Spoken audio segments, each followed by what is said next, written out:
शीतलपुर गांव में चेतन अपनी पत्नी रेणु और बेटी पूजा के साथ एक छोटे से घर में रहता था।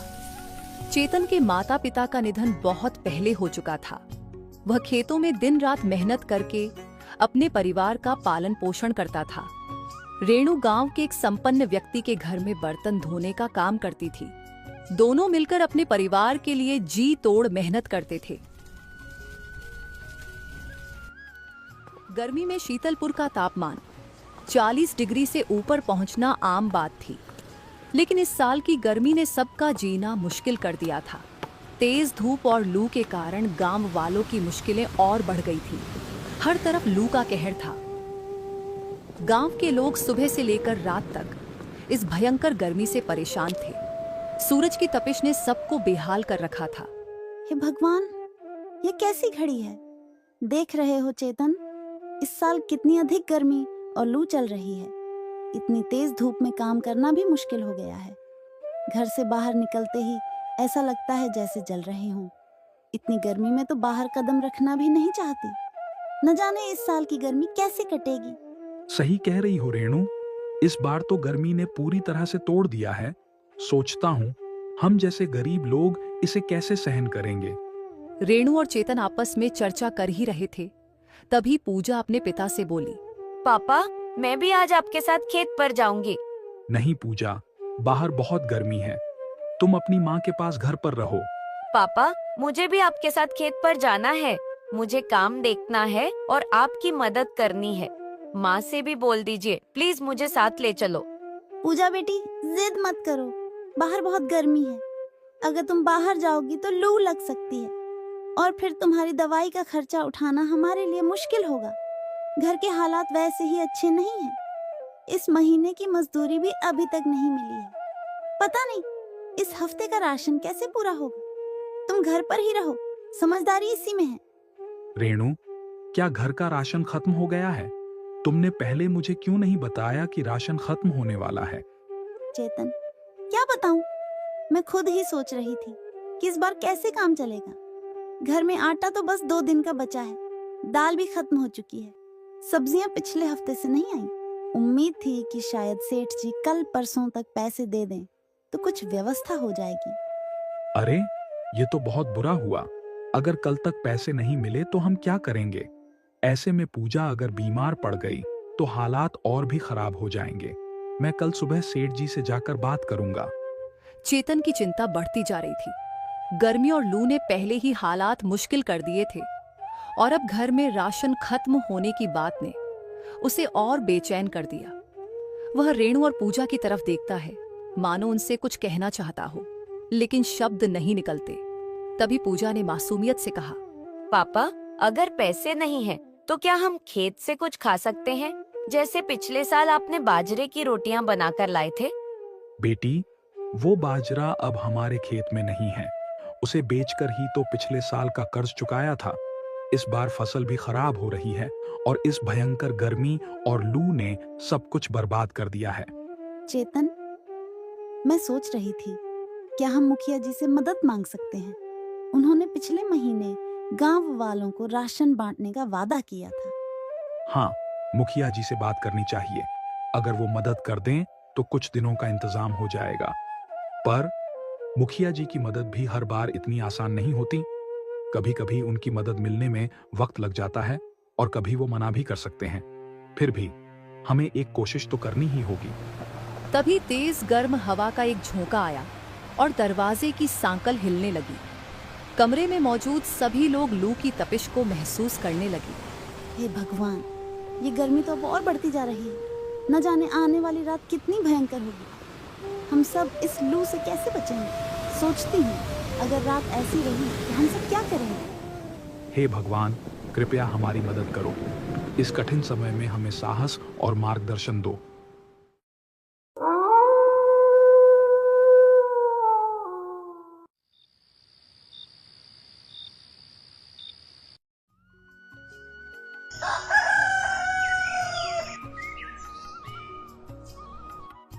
अगली सुबह चेतन ने तय किया कि चाहे जो हो, वह मुखिया जी से मदद मांगने जाएगा। गर्मी और भूख की चिंता ने उसे मजबूर कर दिया। उसने रेणु और पूजा को घर पर रहने के लिए कहा और खुद मुखिया जी के घर की ओर निकल पड़ा। कुछ ही देर में चेतन मुखिया जी के घर पहुंचा और हाथ जोड़कर विनम्रता से बोला, मुखिया जी, हमारे हालात बहुत बुरे हैं। घर में राशन पूरी तरह खत्म हो चुका है। भीषण गर्मी और लू के कारण कामकाज भी बंद हो गया है। अगर आप थोड़ी मदद कर दें तो आपका ये एहसान मैं जिंदगी भर नहीं भूलूंगा। चेतन, ये मेरी जिम्मेदारी थोड़ी है। हर कोई मदद के लिए मेरे पास ही आ जाता है। तुम लोगों को तो जैसे आदत हो गई है दूसरों पर निर्भर रहने की। नहीं मुखिया जी, मैं मेहनत से कमाने वाला आदमी हूँ, भीख नहीं मांगता। लेकिन इस बार हालात ने मजबूर कर दिया है। भीषण गर्मी और लू ने खेतों की फसल जला दी है। परिवार भूखा है, कृपया थोड़ी मदद कर दीजिए। चुप रहो।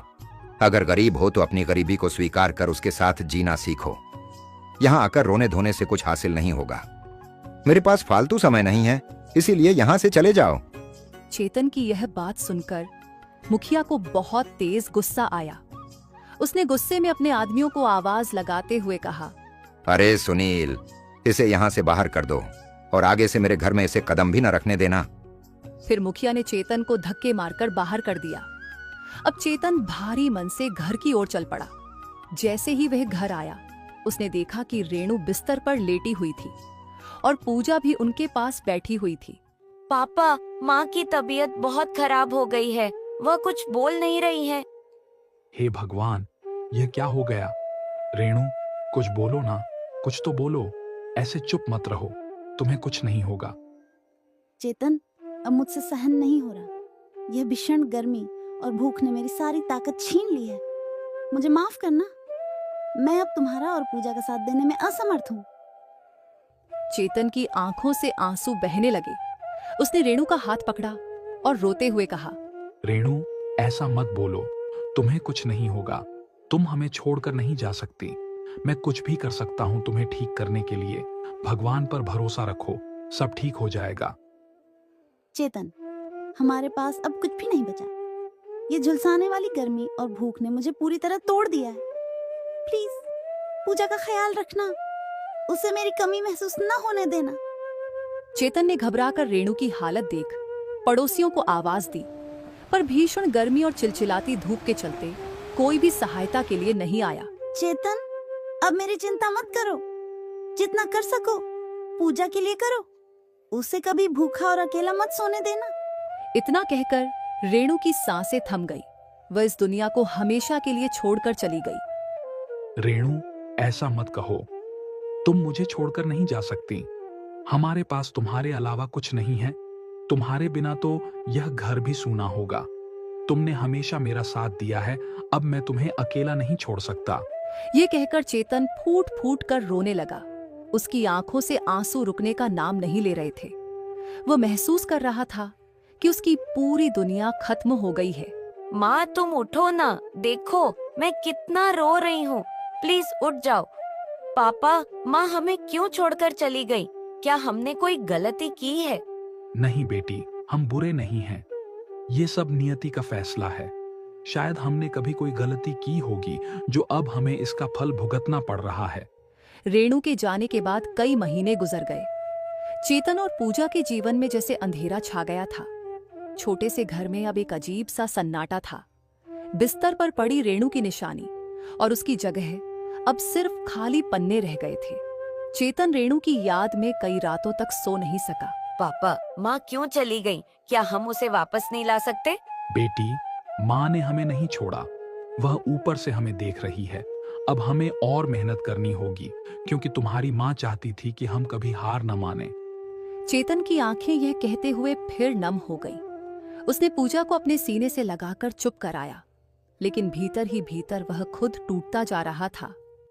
इसी तरह कई दिन बीत गए। एक दिन सुबह चेतन अपनी झोपड़ी के बाहर बैठा था। तभी गांव का सेठ नटवर लाल अपने आदमियों के साथ वहां पहुंचा और बोला, चेतन, 7 महीने बीत चुके हैं। मेरा कर्ज अब तक नहीं चुका पाए हो। अगर जल्द ही पैसे नहीं दिए तो तुम्हारा घर और खेत दोनों नीलाम कर दूंगा। सेठ की बातें सुनकर चेतन का चेहरा चिंता से भर गया। उसके माथे पर लकीरें और गहरी हो गईं। उसने सिर झुकाते हुए कहा, सेठ जी, मैं पूरी मेहनत कर रहा हूँ, लेकिन अभी तक पैसे नहीं जुटा पाया हूँ। मुझे थोड़ा और समय दे दीजिए। चेतन, बहाने बनाने से कुछ नहीं होगा। तुम्हारे पास केवल 10 दिन है। अगर इस समय में कर्ज नहीं चुकाया तो नतीजे भुगतने के लिए तैयार रहो। सेठ का यह कहकर वहां से चले जाना चेतन के लिए किसी गहरे संकट से कम नहीं था। वह बैठकर सोचने लगा कि अब उसे क्या करना होगा। उसकी नजरें बार बार अपनी बेटी पूजा पर जा रही थीं। दिन गुजरते गए और चेतन की चिंता बढ़ती जा रही थी। 10वां दिन करीब आ गया था। तभी अचानक एक दिन चेतन का पुराना दोस्त नंदू गांव वापस आया। नंदू और चेतन बचपन के साथी थे, लेकिन कई साल पहले नंदू रोजगार की तलाश में शहर चला गया था। अब वह काफी पैसे वाला हो चुका था। जब वह चेतन के घर पहुंचा तो उसने देखा कि चेतन गहरे विचारों में डूबा हुआ है। अरे चेतन, तू इतना परेशान क्यों है? क्या हुआ? फिर चेतन ने अपने दोस्त को सब कुछ बता दिया। सेठ के कर्ज और उसकी धमकी के बारे में सुनकर नंदू का दिल पिघल गया। वह तुरंत बोला, चेतन, तू फिक्र मत कर। दोस्त सिर्फ मदद करने के लिए होता है। यह ले, सारे पैसे लेकर जा और सेठ का कर्ज चुका दे। नंदू की यह बात सुनकर चेतन की आंखों में आंसू आ गए। वह भावुक होकर बोला, नंदू भाई, तुमने आज मुझे और मेरी बेटी को नई जिंदगी दी है। मैं कभी तुम्हारा एहसान नहीं भूलूंगा। अगले दिन चेतन सेठ के घर गया और सारा कर्ज चुका दिया। सेठ हैरान हो गया, लेकिन उसने पैसे लेकर चेतन को कर्ज से मुक्त कर दिया। सेठ जी, मैंने आपके सारे पैसे चुका दिए हैं। अब हमारे और आपके बीच कोई लेन देन बाकी नहीं है। यह सब तो ठीक है, पर एक बात बताओ, इतने पैसे तेरे पास आए कहां से? पैसे कहीं से भी आए, पर आपके पैसे तो मिल गए ना। ये कहकर चेतन वहां से चला गया। वह कुछ ही दूर गया था, तभी उसे रास्ते में एक बूढ़ी औरत मिली, जो उसे परेशान देखकर बोली, वत्स, तुम्हारी पत्नी के बिना तुम्हारा जीवन अधूरा सा लग रहा है। मुझे पता है कि तुमने उसके लिए बहुत दुख और दर्द सहा है, लेकिन याद रखो, जीवन कभी थमता नहीं, इसे आगे बढ़ते रहना होता है। बूढ़ी महिला की बातें सुनकर चेतन भावुक हो गया और उसकी आंखों में आंसू आ गए। उसने भारी मन से कहा, दादी, आप सही कह रही हैं। मेरी पत्नी के बिना मेरा जीवन सूना हो गया है। मैं अपनी बेटी पूजा के लिए खुद को संभालने की कोशिश कर रहा हूँ, लेकिन कई बार ऐसा लगता है कि मैं हार जाऊंगा। क्या आप मेरी कोई सहायता कर सकती हैं? बूढ़ी महिला ने मुस्कुराते हुए अपने थैले से एक छोटा सा मिट्टी का मटका निकाला। वह मटका साधारण नहीं था, उस पर कुछ रहस्यमयी प्रतीक बने हुए थे। बेटा, चिंता मत करो, मैं तुम्हारी मदद करूंगी। ये लो, ये पवित्र मटका, इसे लेकर जाओ और अपने घर में भगवान के सामने रखकर सच्चे मन से प्रार्थना करो। भगवान तुम्हारी पुकार अवश्य सुनेंगे, लेकिन ध्यान रहे, तुम्हें 7 दिनों तक इस मटके के पास बैठकर अपनी पत्नी के लिए प्रार्थना करनी होगी। चेतन ने दादी की बातों को ध्यान से सुना और मटका हाथ में ले लिया, लेकिन उसके मन में कई सवाल उठने लगे। दादी, क्या सच में यह मटका मेरी मदद कर सकता है? क्या इससे मेरी परेशानियां दूर हो जाएंगी? बेटा, विश्वास सबसे बड़ी शक्ति होती है। जब तुम सच्चे मन से किसी चीज की कामना करते हो तो ब्रह्मांड भी तुम्हारी मदद करने लगता है। अब जाओ और पूरे मन से प्रार्थना करो। चेतन ने दादी के पैर छुए और मटका लेकर घर की ओर चल पड़ा। जैसे ही वह घर पहुंचा, पूजा दौड़कर उसके पास आई। पापा, आप कहाँ गए थे? मैं बहुत डर गई थी। चेतन ने अपनी बेटी को गले से लगाया और धीरे से कहा, बेटी, चिंता मत कर, बहुत जल्द सब कुछ ठीक हो जाएगा। बस हमें भगवान पर भरोसा रखना होगा। चेतन ने बूढ़ी दादी से मिले उस रहस्यमयी मटके को घर के छोटे से मंदिर में रखा और गहरी सांस ली। उसके भीतर एक अजीब सी बेचैनी थी। चेतन ने पहले दिन मटके के सामने बैठकर पूरे मन से प्रार्थना की, हे भगवान, मेरी पत्नी चली गई। मैं अपनी बेटी के लिए जीना चाहता हूँ, लेकिन हालात मुझे हर दिन तोड़ रहे हैं। अगर यह मटका सच में कोई चमत्कार कर सकता है तो मेरी मदद करो। पूजा ने भी पापा के साथ प्रार्थना की। वह माँ को बहुत याद कर रही थी। रात को जब वह सोने गई तो उसकी आंखों में आंसू थे। चेतन ने उसे सीने से लगाया और बोला, बेटा, हमें हिम्मत नहीं हारनी चाहिए। तुम्हारी माँ भी यही चाहती थी। गांव में हालात और बिगड़ने लगे।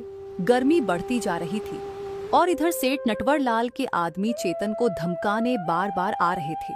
7 दिन तो बहुत दूर की बात है चेतन। अगर 3 दिन में पैसे नहीं दिए तो तुम्हारा घर और खेत दोनों बेच देंगे। चेतन का मन विचलित हो रहा था। उसे समझ नहीं आ रहा था कि भगवान उसकी परीक्षा ले रहे हैं या फिर यह मटका सिर्फ एक छलावा था, लेकिन फिर भी उसने प्रार्थना जारी रखी। चौथा दिन एक अजीब घटना हुई। रात के समय जब पूजा सो रही थी तो अचानक घर में तेज हवा चली। चेतन की नींद खुल गई। उसने देखा कि मटका हल्का सा चमक रहा था। ये देखकर उसके रोंगटे खड़े हो गए। ये क्या हो रहा है? वो मन ही मन सोचने लगा। तभी उसे रेणु की आवाज सुनाई दी। चेतन, हिम्मत मत हारो। ये मटका तुम्हारी परीक्षा ले रहा है। जो भी तुम्हें मिलेगा वह केवल तुम्हारी मेहनत और विश्वास के कारण मिलेगा। अब चेतन चौंक गया। वह इधर उधर देखने लगा, लेकिन वहां कोई नहीं था। गांव में एक नया अफवाह फैल गया था कि शीतलपुर के पास ही एक नई फैक्ट्री खुल रही है और वहां मजदूरों की जरूरत है। फिर चेतन ने सोचा, अगर मुझे वहां काम मिल जाए तो शायद मेरी मुश्किलें हल हो जाएं। लेकिन सेठ के आदमी उसे काम पर जाने से रोक सकते थे। फिर भी उसने तय किया कि वह आखिरी दिन तक इंतजार करेगा। आखिरी दिन चेतन ने मटके के सामने बैठकर कहा, हे भगवान, अगर यह मटका कोई जादू नहीं कर सकता तो कोई बात नहीं। मैं खुद अपनी मेहनत से हालात बदलूंगा, लेकिन मुझे बस एक मौका चाहिए। अरे चेतन, मैंने सुना कि सेठ तुझे बहुत परेशान कर रहा है। मैं शहर में एक अच्छे मालिक के लिए काम करता हूँ जो ईमानदार और दयालु है। तू चाहे तो मेरे साथ शहर चल सकता है। वहां तुझे अच्छा काम मिलेगा और पूजा की भी अच्छी परवरिश होगी।